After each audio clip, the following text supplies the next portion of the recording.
Você já se sentiu esquecido?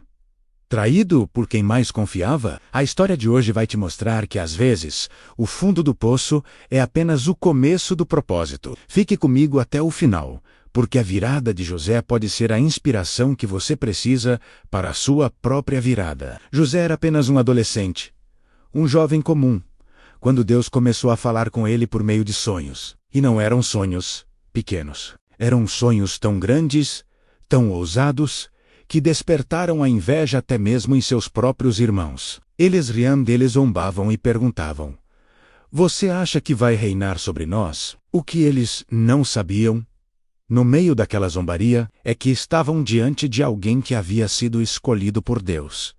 E quando Deus escolhe, absolutamente ninguém pode impedir o que ele planejou. Os sonhos de José não eram sobre ele mesmo, eram sobre um plano muito maior que estava prestes a começar. Essa inveja infelizmente se transformou em uma ação terrível. Movidos por um ciúme que cega, seus próprios irmãos o venderam como escravo. Consegue imaginar essa dor? Ser traído pela sua própria família, pelas pessoas que deveriam te proteger. Em um único dia, a vida de José virou de cabeça para baixo. Ele perdeu sua túnica colorida, perdeu sua liberdade, perdeu o contato com seu pai. Ele foi jogado em uma cova e depois vendido para mercadores que o levaram para uma terra estranha. Era o cenário perfeito para a revolta, para a amargura, para desistir de tudo. Mas mesmo ali, no fundo do poço, despojado de tudo, José tomou uma decisão. Ele decidiu permanecer fiel a Deus. Ele entendeu que a dor da traição não tinha o poder de anular o propósito que Deus tinha para ele. Chegando no Egito, José começou a trabalhar na casa de Potifar, um oficial importante do faraó. E mesmo como escravo, a Bíblia diz que o Senhor estava com José, e tudo o que ele fazia prosperava. Sua integridade e sua competência eram tão evidentes que Potifar o colocou como administrador de toda a sua casa. Parecia que as coisas estavam melhorando, certo? Mas uma nova provação estava a caminho. A esposa de Potifar tentou seduzi-lo e, diante da recusa de José, ela o acusou falsamente. Mais uma vez, a injustiça bateu à sua porta. Da casa do capitão, ele foi lançado na prisão. Outra ferida, outro motivo para murmurar e culpar a Deus. Mas José não fez isso. Na escuridão daquela cela, ele continuou confiando, continuou servindo, e até mesmo na prisão, Deus estava com ele, transformando aquele lugar de dor em um lugar de preparação. Anos se passaram. Longos anos de esquecimento na prisão. José poderia ter pensado que Deus o havia abandonado, mas Deus nunca se esquece dos seus. E o momento da virada chegou de uma forma inesperada. O faraó, o homem mais poderoso do Egito, teve um sonho perturbador que nenhum de seus sábios ou magos conseguia interpretar. Foi então que o copeiro, que esteve preso com José, se lembrou daquele jovem hebreu que interpretava sonhos. Naquele exato momento, Deus abriu a porta que mudaria não apenas a vida de José, mas a história de nações inteiras. Levado às pressas da prisão para o palácio, José se apresentou diante do faraó. Com a sabedoria que vinha de Deus, ele não apenas interpretou o sonho, mas também apresentou um plano para salvar o Egito.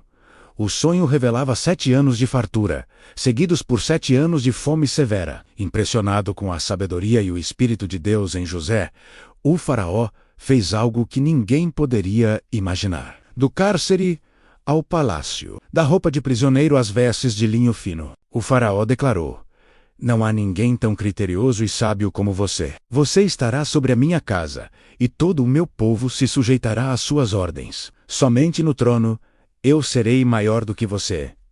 José se tornou o segundo homem mais poderoso do Egito. De escravo a governador, de traído e esquecido a exaltado e honrado. Deus estava escrevendo uma história muito maior, muito mais grandiosa do que José jamais poderia ter imaginado em seus sonhos de adolescente. Deus vira o jogo quando a gente menos espera, e Ele usa cada detalhe, cada dor, para construir um futuro glorioso. Os anos de fartura vieram. E José, com sua administração sábia, encheu os celeiros do Egito. Depois, como previsto, a fome chegou e se espalhou por todas as terras. E foi essa fome que trouxe, anos depois, seus irmãos até o Egito, em busca de comida. Eles se curvaram diante daquele governador poderoso, sem fazer a menor ideia de que estavam se curvando diante do irmão que eles mesmos venderam. Eles não reconheceram José, mas José reconheceu cada um deles. Naquele momento, ele tinha todo o poder para se vingar. Ele poderia utí-los, humilhado, prendido, deixado morrer de fome. Mas José escolheu um caminho diferente. Ele escolheu o perdão. Ele entendeu que a verdadeira vitória não está na vingança, mas na capacidade de perdoar quem nos feriu. Depois de testar o coração de seus irmãos e ver que eles haviam mudado, José finalmente se revelou. Imagina a cena: o grande governador do Egito, chorando, abraçando aqueles que o traíram. E em meio às lágrimas de reconciliação, José disse uma das frases mais poderosas de toda a Bíblia: "Vocês intentaram o mal contra mim, mas Deus o transformou em bem, para que pudesse salvar muitas vidas, como hoje se vê." Essa é a essência da história. Essa é a virada de Deus. O mal que tentaram fazer contra ele foi a ferramenta que Deus usou para salvá-los. O mal não vence quando Deus está no controle de nossa história. Se hoje você está passando por uma traição, por uma injustiça, por uma dor que parece não ter fim, lembre-se de José. Lembre-se que a escravidão e a prisão não eram o fim, mas o caminho para o palácio. O que dói agora, o que te confunde, pode estar te preparando, te moldando e te guiando diretamente para o propósito que Deus desenhou para você. Não desista. Confie no processo. Se essa história falou com você, se tocou o seu coração, deixe um amém aqui nos comentários para eu saber. E compartilhe este vídeo com alguém que talvez precise ouvir essa mensagem de esperança hoje. Obrigado por assistir e até a próxima.